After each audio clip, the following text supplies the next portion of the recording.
Hello lovely people, it's Victoria. Welcome to my channel, or welcome back to my channel. So I just made a video about Feel Free and the controversy and discourse about that and all my very emphatic opinions about that, so it'll probably be uploaded before this one. But I got into a thing a little while ago where I wanted to write scripts about movies and make videos about movies on kind of a lighter note. So we're going to talk about the Lilo and Stitch remake that came out like 3 months ago. But hi, if you're new here, I'm Victoria. I am a singer-songwriter and I mainly make music-related content, but I also do commentary about whatever I feel like talking about, and also like personal story time, life update, vlogs. Basically, I make music and talk about whatever I feel like talking about at any given time and on a rather irregular schedule. So please consider subscribing. I would like to think we have fun here. It'd be really cool to hit 250 subscribers like in the next couple of months at least. That would be awesome. So we're gonna talk about the Lilo and Stitch remake, and in a video a little while ago, I forget which one it was, I was mentioning that I was unsure if I should watch the remake, but I ended up watching the remake. And I went into it very skeptical. I was like basically sure I was just gonna completely hate it, but I have a rather nuanced opinion of it, so we're gonna get into it. Full disclaimer and context, if you don't know already, I am a huge fan of Lilo and Stitch. I've talked about it in several videos. It is my favorite Disney movie ever, I would say, if I had to pick one. It's very nostalgic for me. It means a lot to me. So this is going to be a pretty granular review. It's not going to be necessarily like it's not really going to be a plot summary actually at all, but I'm just going to talk about the things that I noticed, things that I liked, things I was surprised that I didn't hate, and then things that I really did not like, specifically as it relates to adapting from the original. So if you haven't seen the remake, you might be a little bit confused. I'm not a super play-by-play type commentary channel when it comes to movies specifically, but if you know the basics of the original plot, it's kind of basically still the same. I'm just going to be mainly talking about the differences, so I feel like you will probably still get a good picture. I don't know. We'll see. But I care a lot about the original movie, and that is probably going to come through in this review and analysis. So if I highly doubt you're here and still watching this video if you are, but if you're one of those people that's going to comment, it's just a movie, it's not that deep, please leave. Just leave. I don't need your insight today. Thank you.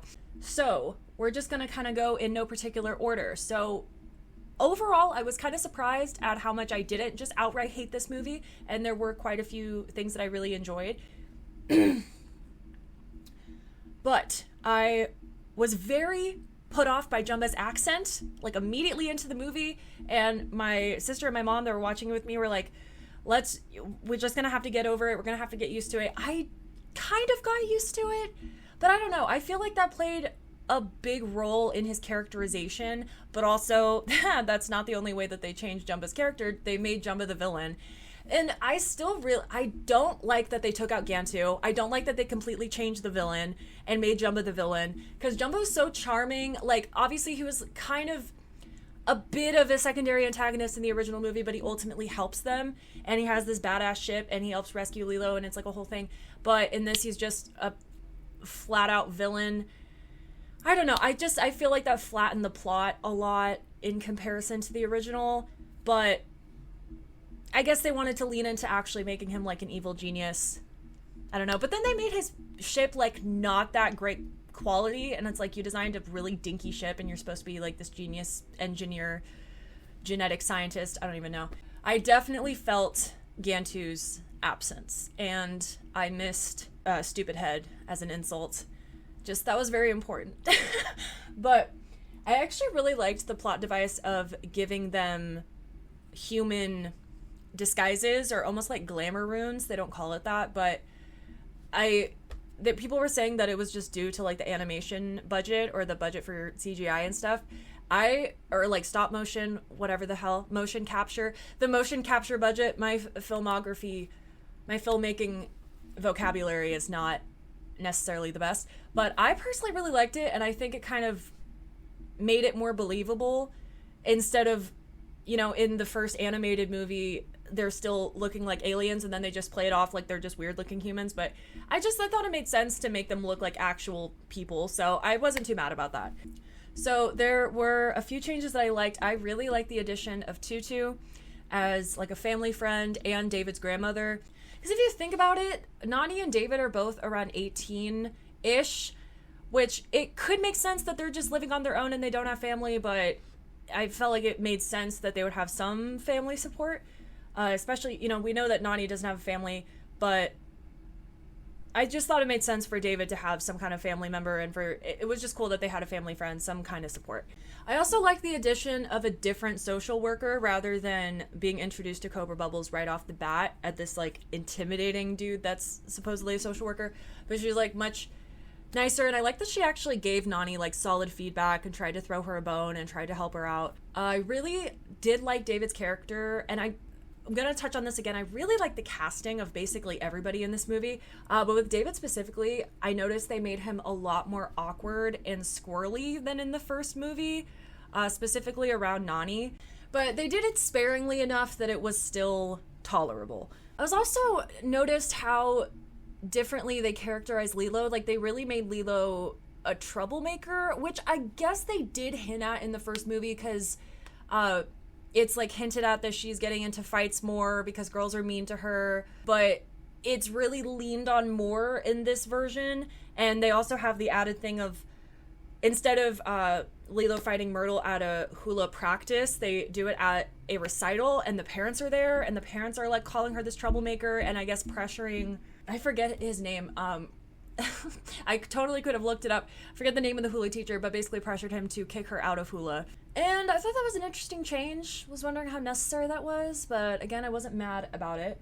The main thing that I really loved was how they handled Nani's character. I thought they handled her beautifully. First of all, the casting. Again, I love the casting of pretty much everyone in this movie, but especially Nani, because I think it really helped emphasize how young she's supposed to be. She's supposed to be like newly 18 when all this goes down, and having just graduated high school, and the actress was like perfect, because actually in the animated movie, watching it as a kid, I feel like they made Nani look older than she actually was. I remember watching it as a kid and thinking that she was like in her 20s, but the casting and then also a lot of the things that she's dealing with really emphasize the fact that she's still basically a kid herself, and she's just been thrown into the deep end of trying to figure out how to raise her sister. In addition to that, I just love that they gave her so much more characterization. They gave her interest and passion, and she's a great surfer, and they gave her something that she wanted to do before she lost her parents. Like, before, I didn't really realize, like, Nani's character was always defined by being parentified by the loss of her parents and having to take care of Lilo, but it just made me realize, like, in the first one, that kind of is her entire character. So I really appreciated that they gave her more dimension. I thought the bit about, like, no one around her knowing what marine biology was kind of funny. Like, granted, it's like a 5-year-old and a 70-year-old woman around there, but it's funny that people in Hawaii would have never heard of marine biology. But she is a freaking badass, and that scene of her saving Stitch was so awesome. Like, she's such a badass. She tries to lift him up, realizes she can't, and she carries him and, like, runs across the ocean floor carrying him with lungs of steel. Like, that was so freaking cool. The rescue scene of David saving Stitch in the original was so quickly resolved, lasted like 30 seconds. I actually like that they made that more of a dramatic moment. And that leads into, like, I love how they handled Stitch's character. I really like what they did to him physically. I feel like it was really accurate. They didn't make him look creepy at all with, like, the motion capture. And I really loved how much they emphasized the affection he was growing for Lilo, and also the plot device of having him basically sacrifice himself for her, because Jumba is like, either come with me or I take her, or I forget. It's been like a month since I saw this movie. I should have refreshed my memory before making this, but he chooses to go with Jumba instead of him hurting Lilo or taking her. And then another thing that I saw a lot of people have an issue with before watching the movie that I was actually surprisingly okay with was how they handled Pleakley's character. I really, really liked how they handled Pleakley's character. I remember main criticism was that they took away his drag disguises and made him dress less femininely, which is true, but in my opinion, he's still very much a fashion girl. I feel like they kept, I don't know, I don't feel like they really watered down the queer coding too much. I feel like he's still very queer coded. He literally says, my passions are flora, fauna, and fashion, and he's wearing kind of gender bending clothes. I don't know. It was less in your face than in the original, but I don't think it was too sanitized to the point of pandering to the concern. Like, I didn't feel like it was too much of an issue. I felt like you still got the queerness in there. However, this is a sector of queerness I'm not personally familiar with. I'm a queer woman, but, you know, I am not non-binary. I am not a feminine man, so take my opinion on that with a grain of salt. But as a fellow fashion girly, or I would like to think so, I got the vibes. So another decision and change that I was surprisingly okay with was having Tutu and David take guardianship of Lilo so that Nani could go to college. And I remember so many people were like adding this political connotation of the government. It is a reference to the government taking custody of Native people and relocating them. And I'm not Native Hawaiian, I am Native American, and so I don't want to completely discount that interpretation, but to me, I liked it. I was expecting her to just straight up go into the system and get put into like a foster family, but the fact that she was sent to live with family friends that basically lived next door anyway, so that Nani could actually be 18 and go to college and actually live a bit of her own life instead of having to completely give up her life to raise a 5-year-old, I wasn't mad about that. And then a lot of people were wondering why she had to go to California to study marine biology when she lived in Hawaii, which obviously she could have stayed in Hawaii, but she mentioned that this specific school had a really good program. And I know people are gonna be like, doesn't Hawaii have a really good program? I get it, okay? But like sometimes you will travel for a very good program in a specific thing, even though the place you are has really good programs too. Everyone has their own reasons for wanting to go to the school that they want to go to, and I just didn't think it was a big deal. But also apparently no one in Hawaii knows what marine biology is, so. Okay, and then we get into the changes that I'm like kind of lukewarm about. So, I saw a lot of people point out the amount of driving that they do in this movie, because in the original, Nani basically runs everywhere. The only reference to them having a car, I think, is in the fight scene with Jumbo with when Stitch gets the Volkswagen Bug and like throws it on Jumbo and is like, you punch Buggy and I'll punch back. I assume that that's their car. But in this version, there's a lot of time spent in this old truck, which we later learn was their dad's old truck. So it kind of makes sense of why it does not run very reliably. But it was a little weird. I'm pretty sure in the original, or in the opening scene thing with Lilo's hula recital, the whole thing is Nani's truck won't start, and then she just kind of gives up. And I guess she ultimately is able to drive it there once she finally gets it working. But it is kind of weird that she wouldn't just run. Because I don't know, she's also very athletic still, and they make sure you know that about her character. So I don't know. The reliance on the car was a change that I noticed that I'm not necessarily mad at, because it does serve a bit of a purpose, because it's like their dad's old truck. And then it ends up being really funny with like the lightning and starting the truck and the jumper cables, and that was cute. And then a scene that I'm kind of, again, lukewarm about how they changed it, but I thought it was a kind of a necessary change, and I sort of wish they kept it the same. I'll just say I wish they kept it the same, was the scene with Stitch and the Elvis record, and the fact that like Lilo wakes her up in the original and is like, look, and then they do the thing where she opens his mouth and sings it and then shuts it and the record stops, and Nani's just like incredulous, just sitting there in disbelief, and then there's a knock at the door. But in this one, Lilo keeps trying to show her, but Nani just doesn't look and is super busy, and they're like late for something and she's just scrambling and isn't paying attention, which I get. We're trying to really hammer in the fact that she's busy and she's taking care of a kid and she has a lot of things to worry about and she's on a deadline, so she doesn't have a second to look at anything or observe anything for more than 2 seconds. I get it, but I don't know. That was just a funny moment that I missed, and I guess this was also funny for its own reason because she's not seeing the funny thing in front of her, but I don't know. I was like, did we need to change that? This is where, again, my bias might be showing towards the original. This is where we get to the biggest issue that I had with this movie, okay? And I feel super justified in preferring the original, not even, like, outside of any bias I have towards it. Like, this is just objectively a bad change to this scene. This is the main thing that I hated it. I hated it, okay?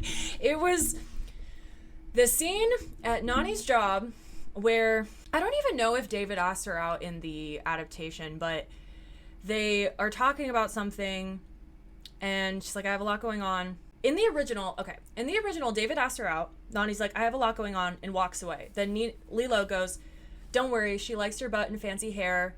I know, I read her diary. And then David's like, she thinks it's fancy? Super funny, super cute, right? Then in the adaptation, Nani and David talk about something. Nani walks away. David goes to Lilo and is like, have you noticed that Nani seems pretty stressed lately? And then Lilo goes, don't worry, she likes your butt and fancy hair. I know, I read her text messages. Okay? Which, first of all, the lead off into that did not feel nearly as natural in the original. Because, like, in the original, you could tell Lilo is like, don't worry about her rejecting you. She still likes you. I would know, I read her diary. Which, maybe it's already known in this version. Maybe it's already known that, like, Lilo knows that David likes Nani, and so that's why she immediately jumps to reassuring him.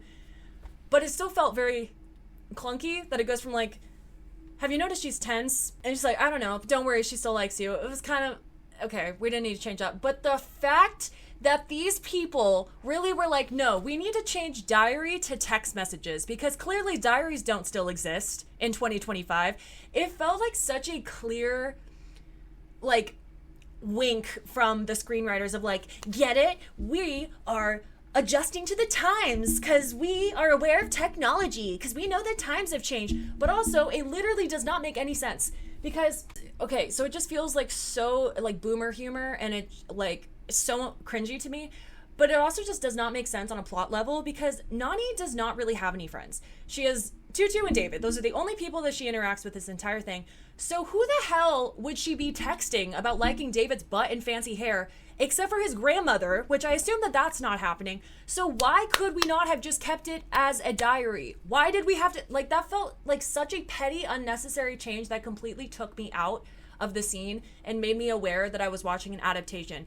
And I don't want to be aware of that when I'm watching an adaptation. So if you're gonna take inspiration from an original line, at least keep the essence of what made that original line make sense. So those are basically all the points that I wanted to make in this rather chaotic and very passionate summary kind of and review and comparison of the live action Lilo and Stitch remake. So overall, it was charming, it was likable, it was enjoyable. There were a few moments that took me out of it. There were a few changes that I didn't think were necessarily necessary.